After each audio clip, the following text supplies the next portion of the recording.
तर वक्फ सुधारणा विधेयकावरून संजय राऊत यांनी सरकारवर गंभीर आरोप केले आहेत। वक्फच्या जमिनींवर सरकारचा डोळा आहे आणि मुंबईतील जमिनींचा आधीच सौदा झालेला आहे। त्याला कायदेशीर मान्यता देण्यासाठीच घाईघाईत हे विधेयक पास करण्यात आलं, असा घणाघात संजय राऊत यांनी केला आहे।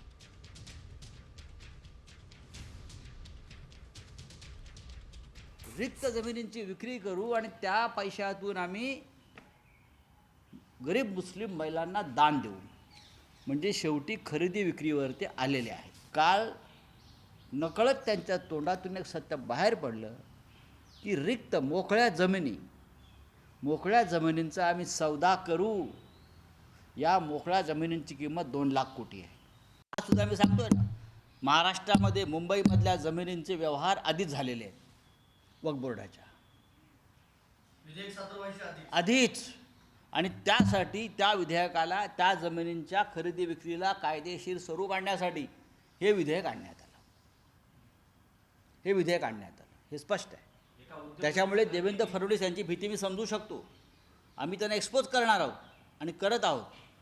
त्यांची भीती जी आहे हे आम्ही समजू शकतो।